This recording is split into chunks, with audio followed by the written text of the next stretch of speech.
Wamshomba. Thank you, Mr. Speaker. Allow me to give my opinion on the debate concerning the budget estimates that have been tabled. And I want to, first of all, thank the young people of Kenya, because it is because of them that they have given us an opportunity to review these budget estimates and relook at areas where we can be able to reduce our expenditure and plan our money economy in a better way. Mr. Speaker, whereas I support the intentional move by the Budget Committee to allocate more funds in areas where the young people of Kenya may benefit through jobs creation, and more specifically when I talk about job creation, I'm talking about the value addition areas and processing that has been given more attention and allocated more money. The school feeding program that has been able to be given 3 billion shillings. That is a positive move, Mr. Speaker. The intentional move to add more resources to TVETs and Kenya medical training colleges so that we can accommodate more of our young people into the training. And the intentional move to add more money in value addition projects like the ultra-modern fish processing plant in Liwatoni, and many other value addition ventures that has received a positive increment on money allocation.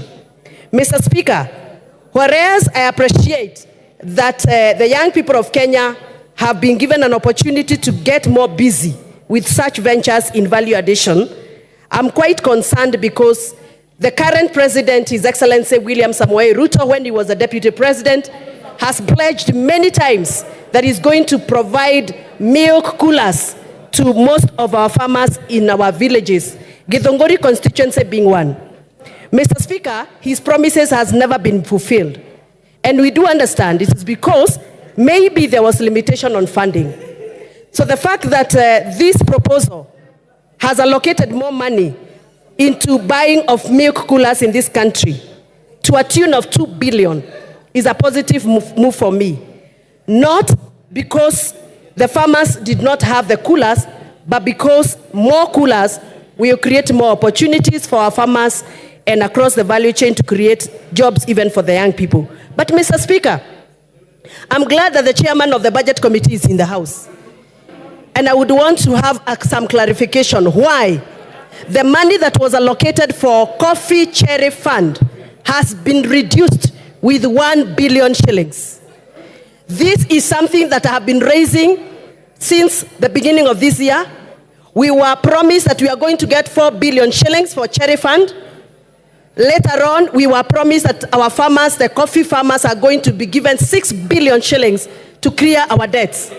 But according to the document that I have, Madam Speaker, vote number 1173 says that the Ministry of Cooperative and Development Management is going to lose 1 billion shillings recurrent fund from coffee cherry fund. Mr. Speaker, I would want a clarification on why coffee cherry fund is being reduced from whatever was allocated initially to losing 1 billion shillings. Is it that our farmers have not absorbed the money? Is it that they have realized that our farmers have had enough of cherry fund, now they have to reduce to 1 billion, from 2 billion shillings to 1 billion? Or what is this that has informed the Budget Committee to reduce cherry fund to this level? Mr. Speaker, Madam Speaker, I am a farmer. Sorry. I am a farmer. And I can tell you that not all farmers have received cherry fund as we speak. Some of the farmers requested for 80 shillings per kilo of cherry fund. They only received 20 shillings. There are some factories, as we speak, who requested for cherry fund and have never received this money. So when we come now and revise the budget and reduce this money in the excuse of that we are adding more coolers, does it mean that milk farmers who are receiving coolers are more important than coffee farmers? This is a question that I would want to get answer from the relevant committee, because it is not right for us to be playing public relations with our farmers. It is not right for us to be promising our farmers something on television, but when it comes to actual figures, we play around with figures. So I will not support this. until I'm clear why coffee farmers are getting a reduction. Thank you, Madam Speaker. Thank you. Chair Budget, you will note the concerns of members. You can respond to them during reply. Dr. Ochanda. Thank you, Madam Speaker. Madam Speaker, I rise to support the motion on the basis of the timing, in terms of the time when it is falling in. Madam Speaker, this appropriation is coming in at a time when precedents have been created. We have basically created precedents in this country. A precedent, number one, that a finance bill has been rejected nearly as the first time in the history of this country. Number two, we are doing this against a backdrop that members were very elated about the appropriation that we had done last, before we did the finance bill, Madam Speaker. Madam Speaker, as I look through this supplementary appropriations, my view is that if we had time, where we are not able to get the 400 billion shillings, Madam Speaker, if we had time, I believe we are able to get this money. Number one is the amount of what is appearing as vote and programs that are placed in different departments, but are getting monies differently. If we went ahead, particularly to synchronize in terms of, like, for example, if you look at the Department of Immigration, there are things that are talking about population services. Population services are in immigration. Then we also have issues to do with population in planning. I want to believe that if these things were merged and were looked at as one, we would have saved quite a bit of money here. The same goes to where we are having Department of Irrigation, we are having Department of Water. I think these are areas where, if we looked at thoroughly, there are areas where we can make savings. But beyond that, Madam Speaker, since all this began, the head of state has indicated scrapping of more than 40 parastatals. These parastatals are already still here in the supplementaries with allocations through the departments that they fall. So, Madam Speaker, if we looked through this, if we had time, and I think this is exactly what the Budget and Appropriation Committee needs to look at, the issue of cleaning duplications and the issue of costing and marrying together the monies that were supposed to be going to the parastatals that are being scrapped. Then if we put them together, Madam Speaker, I believe we are able to get the 400 billion that we are looking for by cutting some of these areas in terms of the budgets that were necessary. The other thing is the whole issue of pilferage. If we are able to get to close all avenues of pilferage, all avenues where we are getting issues of corruption, particularly today the President has pronounced himself the issue of procurement. I think if we closed all these avenues, Madam Speaker, I believe and I strongly believe that we are able to get the 400 billion shillings that are making us get to this arrangement where there's no money for development, Madam Speaker. Thank you very much. Member for Manyata, Honorable John Gitonga, are you on this one? If not, I'll give to member for Sirisia. If not there, I'll give the member for Tetu. Honorable Geoffrey Mwangi. Thank you, Madam Speaker, for the opportunity to contribute and support this supplementary budget. Madam Speaker, we are in a very, very interesting time as a country, because for the first time, matters economy, matters governance are taking center stage in this country, something that we have not had in a long, long time. And it is good that we are relooking at our expenditure. It is good that we are relooking at how we raise funds. It is good that we are looking at how we finance the governance of this country. Madam Speaker, I would like to start by calling out our Treasury. Because, Madam Speaker, partly some of the problems that we have found ourselves in may have been the lack of thoroughness that we have exhibited in how we have prepared the different financial documents, be they budget or be they appropriation. And, Madam Speaker, it is important, without preempting debate on the individuals who have been selected to take charge of Treasury, to say that it is important that we get the best brains at Treasury. So that some of the challenges that we have gone on with the documents that have been rejected by the public and have put us in the spot as members of this House, at least we can be able to perform much, much better in future in terms of our budget and appropriations preparation. Madam Speaker, having said that, even as we try to exercise different austerity measures, even as we try to juggle with the minimal resources that we have and move them around to be able to satisfy the different needs in our country, it is important, Madam Speaker, that we continue and maybe even up the ante on the war on corruption and the war on wastage. Because, Madam Speaker, sometimes we talk about austerity. Then we realize the only austerity we achieved is by cutting important programs or reducing funding to important programs. But the money that gets lost through wastage, the money that gets lost through corruption remains the same. And as some of the people who have said here, we not only need to look at the national government, but we also need to look further down into the county government. Because if we do not win the war on corruption, we will continue about talking about austerity. We will continue talking about not raising enough resources for a long, long time, without achieving whatever, any meaningful progress. Madam Speaker, it is important that we also create a lean government, a government that is small enough to meet the needs of the people, but also big enough to execute the mandate that it has been given. I personally believe, Madam Speaker, that the government has no business being in business.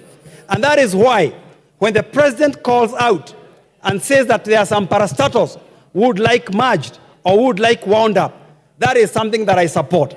In this country, Madam Speaker, we have over 350 plus parastatals.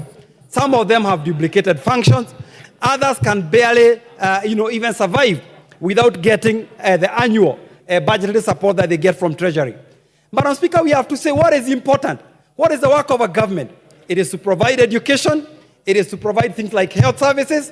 It is to provide things like security and the rest. When the government is in the business of, milling machines, the government is in the business of, milling cotton and things like that. Those are things that can be best done, and they've done even better by the private sector. And Madam Speaker, if you look at this country, you can tell me any service that is offered by the government, especially those parastatals, which does not have a problem. When it comes to power, we have issues of reliability, we have issues of adequacy, and we have very many other issues. Where the services offered by the private sector, in a lot of instances, move so much better and are even cheaper.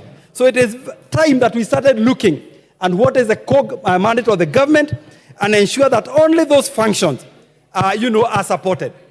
But even as we work on this budget, and to support my chairman of the ICT committee, we must look into the future. We have continued putting a lot of money in the traditional brick and mortar economy, and we have forgotten to be futuristic. If you go to the United Arab Emirates, they have a minister for AI. They are thinking about futuristic things of where the world is going.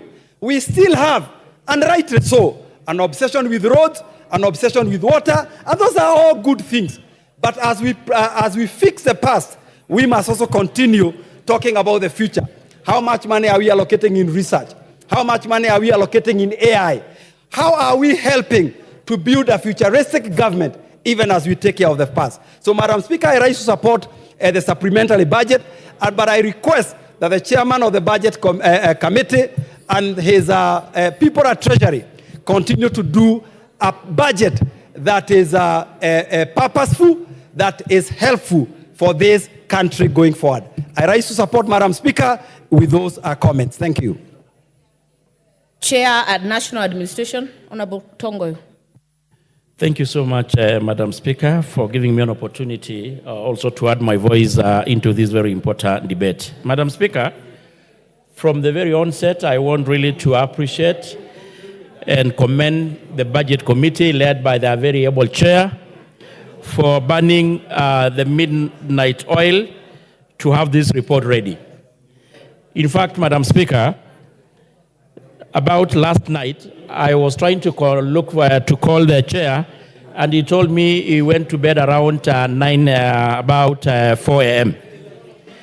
And at the same breath, Madam Speaker, also want to commend all chairs, departmental chairs, who actually also participated in making this possible.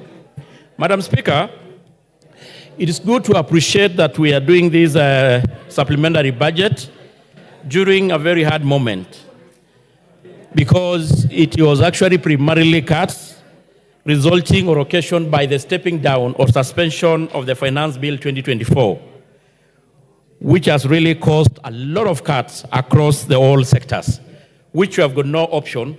We had just to accept as it is. But having said this, Madam Speaker, I want really to appreciate that the Budget Committee had really tried to save and preserve the very critical and important program that are so beneficial to Kenyans. And just to mention a few, Madam Speaker, under the supplementary budget, there's still provision of money to absorb our GSS, which is a very positive step forward. We know majority of our youth are having a problem of unemployment, and observing the GSS will actually be a promise that the Kenya Kwanza government will be fulfilling. Madam Speaker, in the same budget, there is an increment for our police officers and the prisons warders, and it's actually across all the security sector. It is actually, Madam Speaker, you remember, we all have to appreciate the Maraga Task Force report recommended a 40% increase of salaries to our police officers. And even the president has committed so, and in this budget, the same money has been provided, a tune of 3.5 billion has been provided to enable our police officers get their salary increment starting this month, as promised by the president.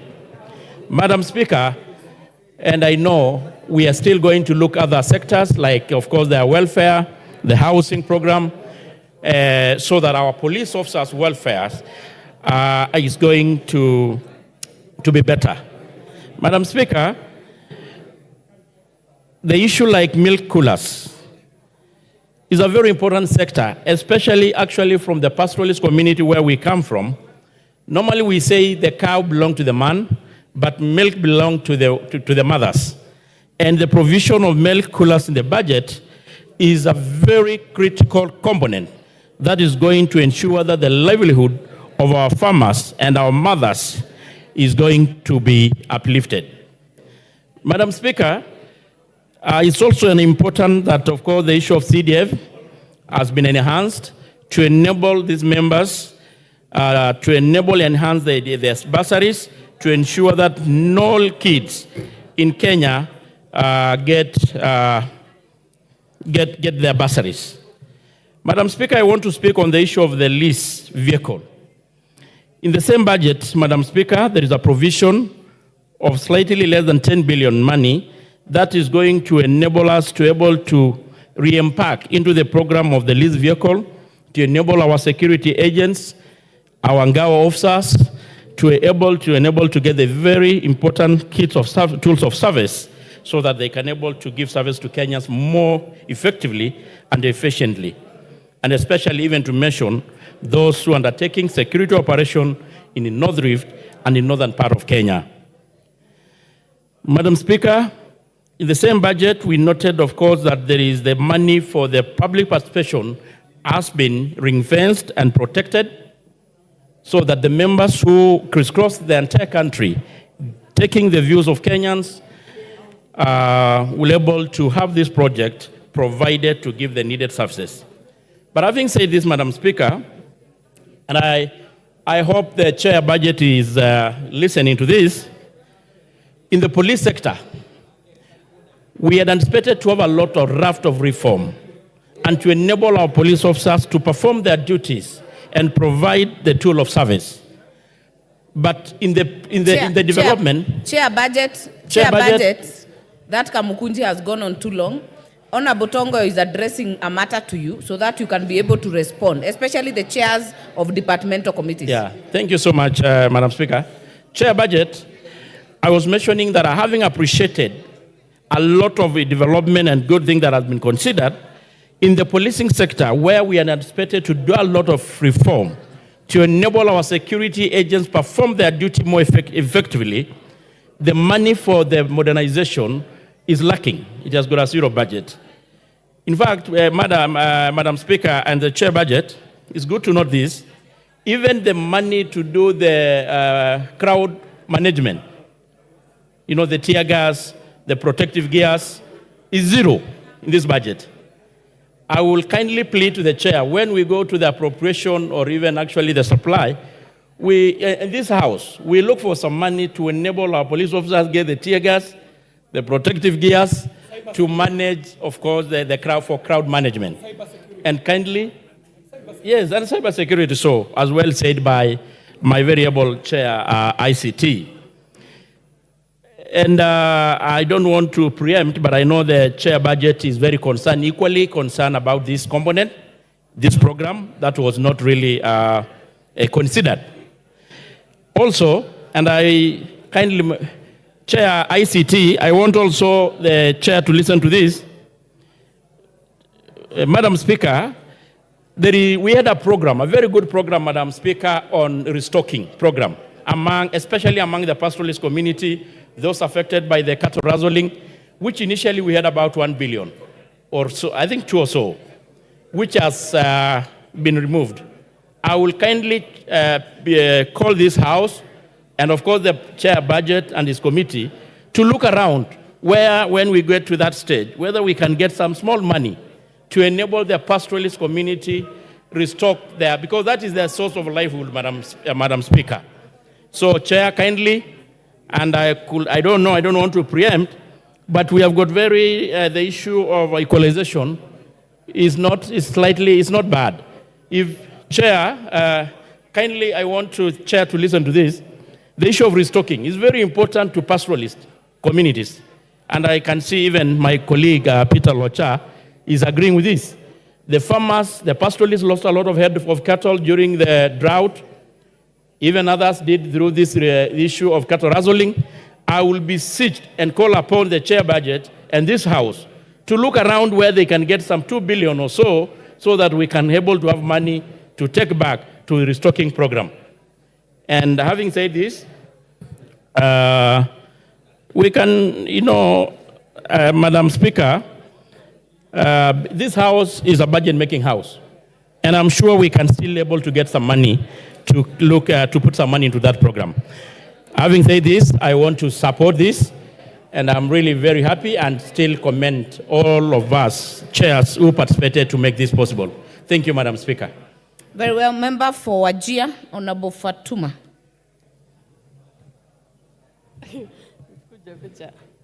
Thank you, Madam Speaker. I would like to make my contribution on this budget, the supplementary estimate for the financial year 2024-25. But before I do my contribution, Madam Speaker, and I want to get your attention, Madam Speaker. Can I get your attention, Madam Speaker? I want to get your attention, Madam Speaker. Yes, I want your attention, Madam Speaker. I said before I do my contribution, I want to express my disappointment, to be honest. I came here very early in the morning, and my card was in the computer. And not just me. Some of the new members in this parliament have been wanting to speak from yesterday. But I don't understand what happens in this clerk office that we are not given a chance to say something. And for once, I want to talk to the leadership of this house. Mr. Ichungwa, if you can hear me, I'll be more than glad if you hear me, Mr. Ichungwa, that us, the members, the first-timers, we also want to speak. Mr. Ichungwa, I was saying, I want to talk to the leadership of this house. The new members of this house, they come here very early. They are not given a chance to say something. And I really don't understand what is going on in the clerk's office and the speaker. I say that because I was number 2 when I came here early in the morning. Let me just finish. I was number 2, and to date, we are just seeing people raising their hand, giving, to talk. Let us just know. If you don't want us to speak, let us know. Gen Zs have really shown us the way. Honorable Fatuma, yes. Order, because you have come to the clerk's table, you have come to me, and there was a directive by the substantial speaker that every time, please take your seat, every time an order is called, the screen is cleared, because what we see every day is what you have seen me call for members by following each other, and they are not in the house. People put a card and disappear. People put a card on an issue, yet they don't want to speak to it. So we are implementing that every time a new order is called, and you can also not put a card in the morning to speak in the afternoon. You'll understand, and we have tried to explain to you. So I hope that is clear enough as guidance not only to you, but to the House. Thank you, Madam Speaker. Well noted, but I was, again, the first person to enter this House this afternoon because I really wanted to be heard. And I still say I'm disappointed by the You're on leadership the floor, of the Honorable House. Fatuma. Please. So having be said heard. that, Madam Speaker, I'll move to what I wanted, my contribution, Madam Speaker. First, I would like to thank the committee for agreeing with the Gen Zs for taking a budget cut. Indeed, I want to appreciate the Gen Zs for forcing not just the members of Parliament, but Kenyans in large, for accepting to live within their means. And having said that, Madam Speaker, there are institutions that gained. I want to applaud the committee for looking at the doctors, the internship doctors, the JSS teachers, and the feeding programs, so that our children can be fed. Madam Speaker, the elephant in the room, Madam Speaker, still we need to go further and cut our coat according to our size. There are ministries that are given monies that there's duplication of roles, Madam Speaker. If I may highlight a bit, the Office of the Deputy President, there is money that is given for alcohol and for alcohol use. We also have NACADA. Someone will ask, why will we give Office of the Deputy President such a huge money when we have NACADA who can also fight against drug abuse? And it's something food for thought. We need to discuss that so that we can also cut our budget and see, because we are talking of lean budget, those are areas we need to look at. Madam Speaker, I have heard my sister, Mudhoni, saying they were given 2 billion for the coffee. And that has actually made me think, for those of us who come from the northern part of this country, whether we will ever see a day we'll get 2 billion for the restocking of our livestock, or even those who fish, or those who do mira, and many others. So it's something for our budget chair to see so that even us, our livelihood can be improved.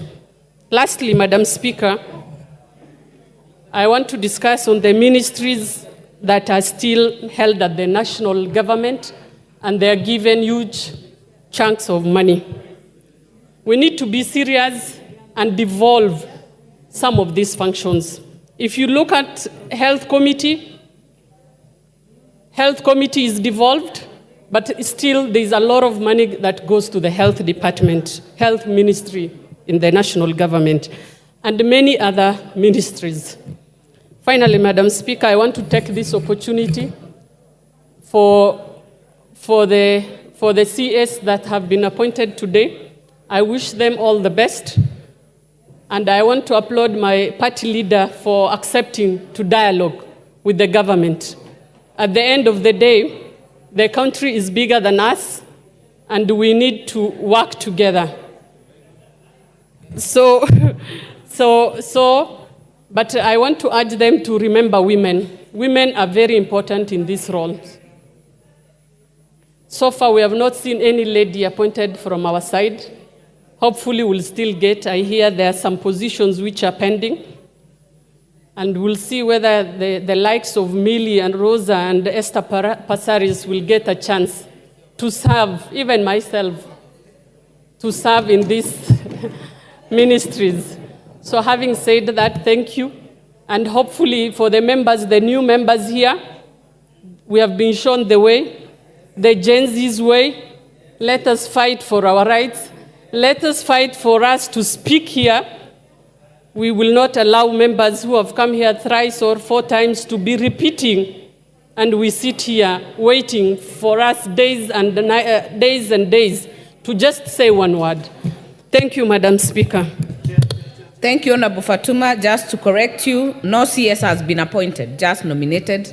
It is this House to take them through the vetting and finally the appointment by the President. I'll give this chance to the Majority Leader.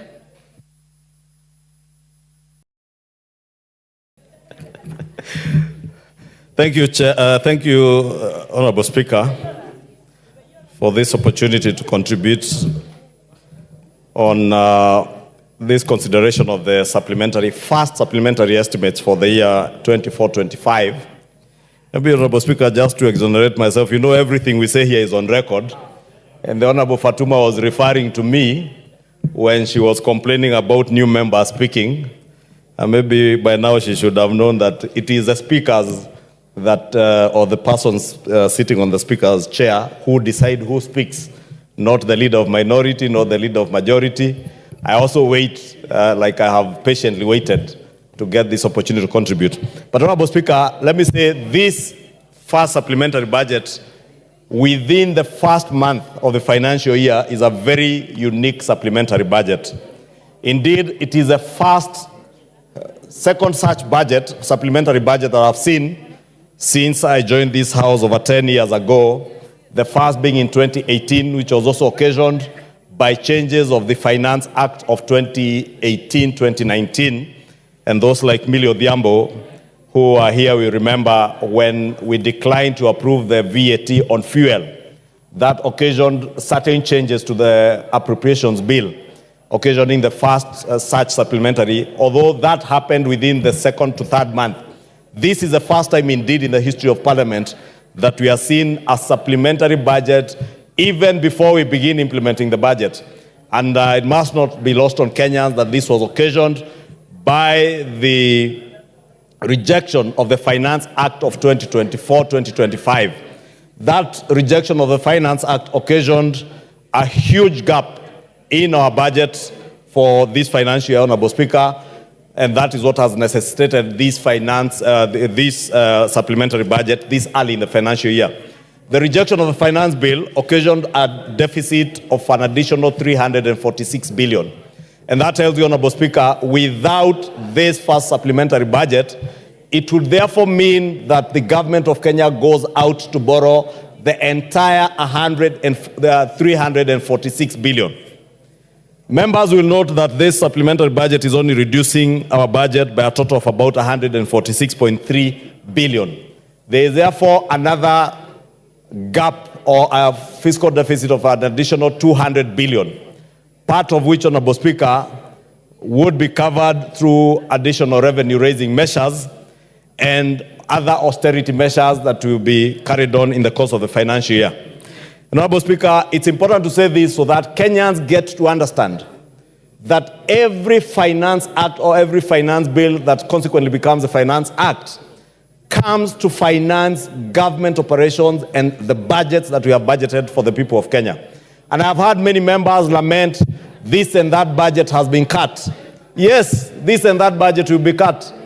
And indeed, I heard the member of Githunguri complain that the coffee cherry revolving fund has lost 1 billion shillings, but failed to inform coffee farmers that they have an additional 3 billion shillings, but they would have gotten an additional 4 billion shillings this financial year. But also, Honorable Speaker, as rightly as she said, and she was asking, I don't know whether sarcastically, that whether dairy farmers or milk farmers are more important than coffee farmers. All farmers in the Republic of Kenya are important farmers. And that is why even dairy farmers in Githunguri, dairy farmers in Kikuyu, dairy farmers in Karachuonyo, dairy farmers in Bungoma, in Kandui constituency, and those in Kuresoi, south and north, will benefit from milk coolers, because it is a key promise that this administration promised dairy farmers that we will ensure that there is substantive value addition in the milk value chain, Honorable Speaker. And therefore, as much as within the last budget that we had just approved, there wasn't money for milk coolers and for dryers for maize farmers, we have now made sure that there are resources that are being allocated to ensure that we also secure the post-harvest losses from our maize farmers. We secure our dairy products by having coolers around our country in dairies in almost all our wards, Honorable Speaker. And I know we don't have adequate resources, courtesy of the rejection of the finance bill, to be able to roll out everything that ought to have been rolled out, Honorable Speaker. You have had many of, and this morning, Honorable Speaker, I had an engagement with the young people who keep sending us messages. A young girl called Jane, who told me she's a student at MKU, complaining that they have no access to university funding, Honorable Speaker. But I want to assure Jane and many other university students that the Committee on Budget has made sure that under the differentiated unit cost and also resources that have gone to the Higher Education Loans Board, no child, no student in university, no child or student in our TVET institutions will lack to access higher education on account of either capitation through DUC or either getting loans and sponsorship or scholarships through the Higher Education Loans Board. And these are some of the balances, Honorable Speaker, that we have had to do.